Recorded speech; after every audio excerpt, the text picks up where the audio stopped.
प्यारे बच्चों, आज हम कक्षा 10 की सामाजिक विज्ञान की वर्कशीट संख्या 58 जिसकी दिनांक है 26 नवंबर 2020 को पढ़ेंगे और उसको डिस्कस करेंगे। आज की वर्कशीट इतिहास की पाठ्य पुस्तक भारत में राष्ट्रवाद से संबंधित है। इसमें हम लघु और दीर्घ उत्तर वाले प्रश्न जो 3 या 5 अंक के आपके परीक्षा में आएंगे और उसके साथ जो स्रोत आधारित प्रश्न है जो 4 नंबर का आपका परीक्षा में आने वाला है उसको भी हम डिस्कस करेंगे। तो चलिए आज की वर्कशीट शुरू करते हैं।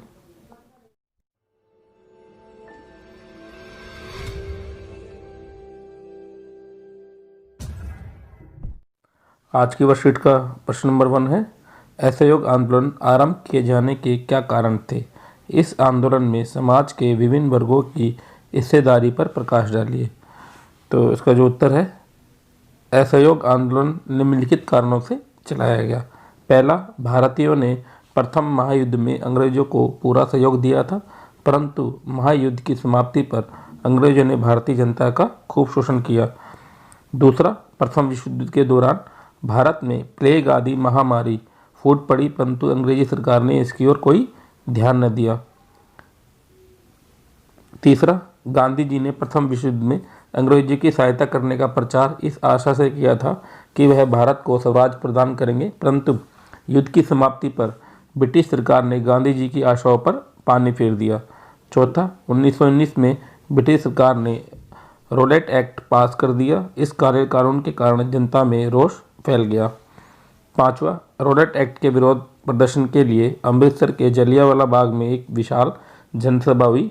अंग्रेजों ने एकत्रित भीड़ पर गोलियां चलाई जिससे सैकड़ों लोग मारे गए। छठा, 1920 में कांग्रेस ने अपना अधिवेशन कोलकाता में बुलाया। अधिवेशन में असहयोग आंदोलन का प्रस्ताव रखा गया जिसे पास कर दिया गया। असहयोग आंदोलन के विभिन्न वर्गों जैसे मध्य वर्ग, किसान और बागवानों के मजदूर शामिल थे। विभिन्न वर्गों की हिस्सेदारी का वर्णन निम्नलिखित है। ये हमारे जो पहले क्वेश्चन का जो दूसरा पार्ट है उसका ये उत्तर है। मध्य वर्ग, विद्यार्थियों ने स्कूल कॉलेजों का बहिष्कार किया। शिक्षकों द्वारा त्यागपत्र दिए गए। वकीलों ने वकालत छोड़ दी। विदेशी कपड़ों और वस्तुओं का बहिष्कार किया गया व विदेशी कपड़ों की होली जलाई गई। व्यापारियों ने विदेशी व्यापार में पूंजी लगाना बंद कर दी। शराब की दुकानों की पिकेटिंग की गई। इसके अलावा किसानों ने जमींदारों का बहिष्कार करने के लिए नाई धोबी बंद का फैसला किया। अवध किसान सभा का गठन किया गया। आदिवासी किसानों ने आंध्र प्रदेश की गुडम पहाड़ियों में 1920 के दशक के प्रारंभ में उग्र गुरिल्ला आंदोलन चलाया। अब हम बात करते हैं बागानों के मजदूरों की। बागानों के मजदूरों ने बागान छोड़कर अपने घरों की ओर जाने का प्रयत्न किया। प्रश्न नंबर 2 डिस्कस कर लेते हैं। खिलाफत आंदोलन को प्रारंभ करने के मुख्य कारण कौन कौन से थे? राष्ट्रीय आंदोलन में उसका क्या योगदान था? तो इसका उत्तर है, खिलाफत आंदोलन को प्रारंभ करने के मुख्य कारण निम्नलिखित थे। प्रथम, विश्व युद्ध के उपरांत तुर्की के प्रति अंग्रेजों के रवैये से भारतीय मुसलमान काफ़ी उत्तेजित हो गए थे।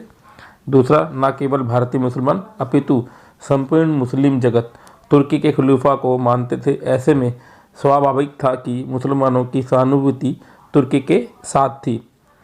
तीसरा, इसका प्रथम विश्व युद्ध में तुर्की ने ब्रिटेन के विरुद्ध जर्मनी तथा ऑस्ट्रिया का साथ दिया था। अतः युद्ध की समाप्ति के उपरांत ब्रिटेन ने तुर्की के प्रति कठोर रवैया अपनाया। तुर्की को विभाजित कर दिया गया तथा खलीफा को पद से हटा दिया गया। ब्रिटेन के इस कदम से विश्व के मुसलमानों में रोष की लहर दौड़ गई।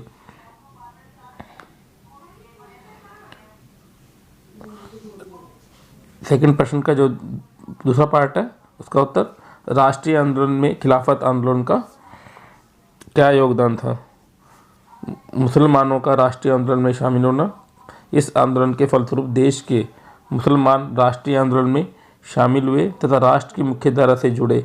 उन दिनों देश में जो राष्ट्रवादी उत्साह तथा उल्लास का वातावरण था उसे बनाने में काफ़ी हद तक इस आंदोलन का भी योगदान था।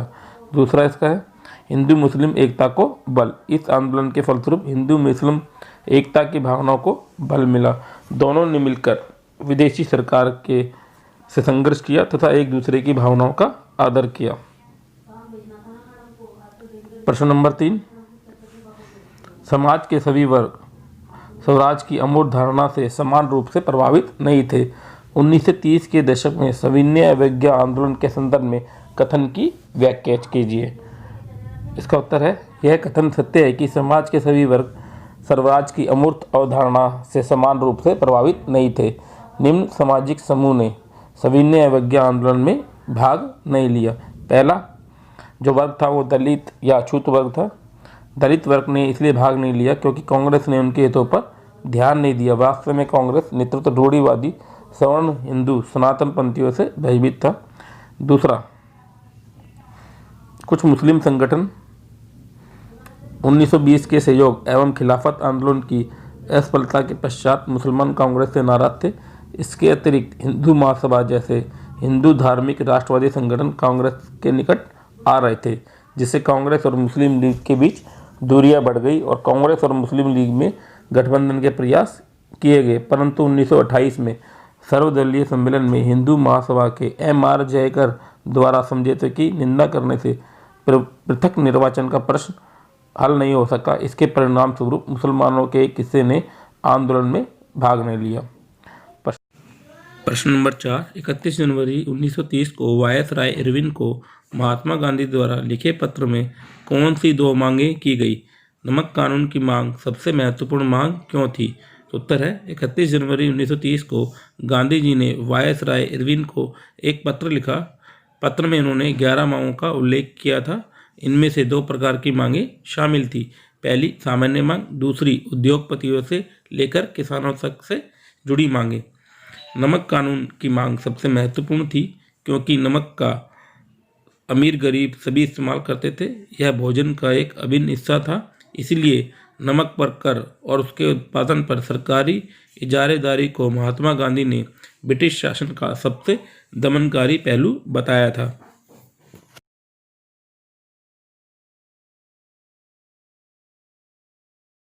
प्रश्न नंबर 5,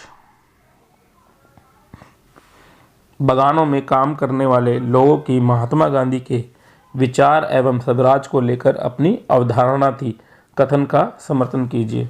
तो इसका उत्तर है, बगानों में काम करने वाले लोगों की महात्मा गांधी के विचार एवं स्वराज को लेकर अपनी अवधारणा कुछ और ही थी। जैसे पहला है, उनके लिए स्वराज का मतलब यह था कि वह उन 4 दीवारों से बाहर जब चाहे आ जा सकते हैं जिसमें उनको बंद करके रखा गया था। दूसरा, उनको लगता था कि वह अपने गांव से संपर्क रख पाएंगे क्योंकि 1859 के इंग्लैंड इमिग्रेशन एक्ट के अंतर्गत बगानों में काम करने वाले मजदूरों को बिना इजाज़त बागान से बाहर जाने की छूट नहीं थी। यह अनुमति कभी कभी ही मिलती थी। तीसरा, असहयोग आंदोलन के प्रारंभ होते ही हजारों मजदूरों ने अपने अधिकारियों की अवहेलना करने लगे। उन्होंने बगान छोड़ दिए और अपने घरों को चल दिए। उनका विश्वास था कि अब उन्हें अपनी भूमि मिल जाएगी, परंतु व्यवहार में जब वो घरों की ओर जाने लगे तो रेलवे और स्टीमरों की हड़ताल के कारण रास्ते में ही फंस गए। पुलिस ने उनको पकड़कर बुरी तरह पीटा, अतः वह अपने उद्देश्य में सफल नहीं हो सके। प्रश्न नंबर 6, महात्मा गांधी द्वारा अस्पृश्यता उन्मूलन के लिए उठाए गए कदमों की विवेचना कीजिए। तो इसका उत्तर है, महात्मा गांधी द्वारा अस्पृश्यता उन्मूलन के लिए उठाए गए कदम निम्नलिखित थे। पहला, महात्मा गांधी ने ऐलान किया कि अस्पृश्यता यानी छुआछूत खत्म किए बिना 100 साल तक भी स्वराज की स्थापना नहीं की जा सकती। दूसरा, अछूतों को हरिजन यानी ईश्वर की संतान बताया। उन्हें मंदिरों, सार्वजनिक तालाब और सड़कों और कुओं पर समान अधिकार दिलाने के लिए सत्याग्रह किया। तीसरा, मैला ढोने वाले के काम को प्रतिष्ठा दिलाने के लिए वे खुद शौचालय साफ करने लगे। उन्होंने ऊंची जातियों का आह्वान किया कि वे अपना हृदय परिवर्तन करें और अस्पृश्यता के पाप को छोड़ें। प्रश्न नंबर 7 डिस्कस कर लेते हैं। सविनय अवज्ञा आंदोलन की प्रमुख विशेषताओं का वर्णन कीजिए। यह आंदोलन असहयोग आंदोलन से किस प्रकार भिन्न है? तो इसका उत्तर है, सविनय अवज्ञा आंदोलन की प्रमुख विशेषताएं निम्नलिखित हैं। पहला, हजारों लोगों ने नमक कानून तोड़ा और सरकारी कार्यक्रमों के सामने प्रदर्शन किए। दूसरा, विदेशी कपड़ों का बहिष्कार किया। तीसरा, शराब की दुकानों की पिकेटिंग होने लगी थी। चौथा, किसानों ने लगान और चौकीदारी कर चुकाने से इनकार कर दिया था। पांचवा, गांव में तैनात कर्मचारी इस्तीफा देने लगे थे। छठा, बहुत सारे स्थानों पर जंगलों में रहने वाले वन कानूनों का उल्लंघन करने लगे थे। इस प्रश्न का जो दूसरा पार्ट है, गांधी जी द्वारा नमक कानून के उल्लंघन के साथ शुरू किया गया सविनय अवज्ञा आंदोलन उनके असहयोग आंदोलन से निम्न रूपों से भिन्न था।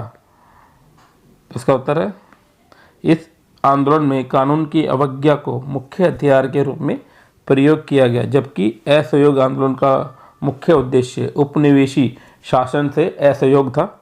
दूसरा इसका जो अंतर है, जहां असहयोग आंदोलन का लक्ष्य स्वराज्य था, वहीं इस आंदोलन ने पूर्ण स्वतंत्रता को अपना लक्ष्य घोषित किया। तो इस तरह से जो ये सविनय जो अवज्ञा आंदोलन था वो असहयोग आंदोलन से भिन्न था। प्रश्न नंबर 8, भारत में विभिन्न आंदोलन में महिलाओं की भूमिका का वर्णन कीजिए। उत्तर है, भारत में विभिन्न आंदोलनों में महिलाओं की भूमिका निम्नलिखित थी।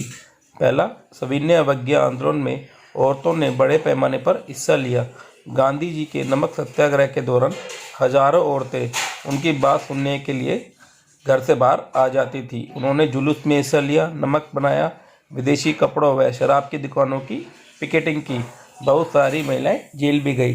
दूसरा है, शहरी इलाकों में ज़्यादातर ऊंची जातियों की महिलाएं सक्रिय थी, जबकि ग्रामीण इलाकों में संपन्न किसान परिवार की महिलाएं आंदोलन में हिस्सा ले रही थी।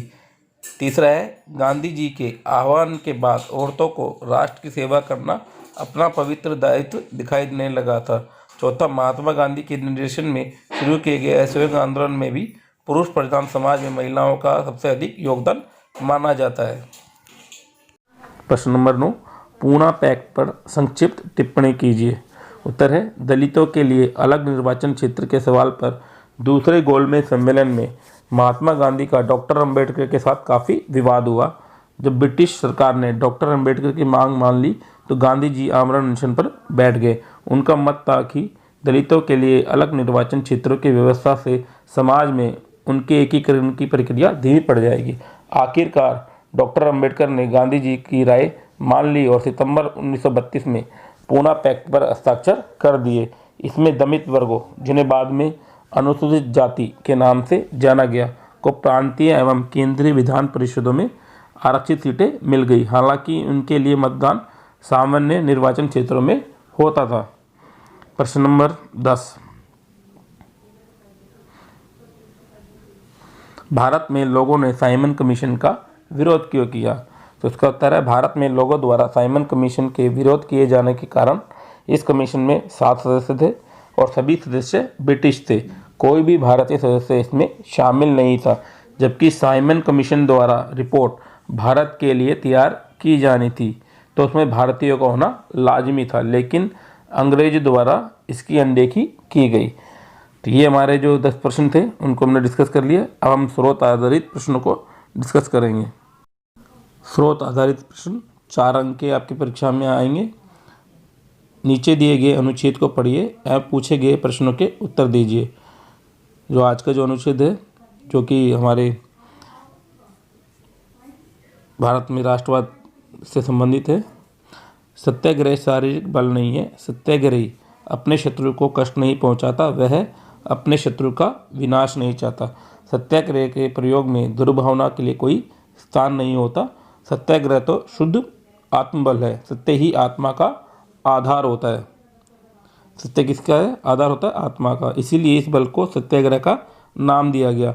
आत्मा ज्ञान से हमेशा लैस होती है, इसमें प्यार की लौ जलती है। अहिंसा सर्वोच्च धर्म है। इसमें कोई संदेह नहीं कि भारत विनाशकारी शस्त्रों के मामले में ब्रिटेन या यूरोप का मुकाबला नहीं कर सकता। अंग्रेज युद्ध के देवता की उपासना करते हैं, वे सब हथियारों से लैस हो सकते हैं, होते जा रहे हैं। भारत में करोड़ों लोग कभी हथियार लेकर नहीं चल सकते। उन्होंने अहिंसा के मार्ग को आत्मसात कर लिया है। इसमें 4 प्रश्न हैं, चलिए इनको डिस्कस कर लेते हैं।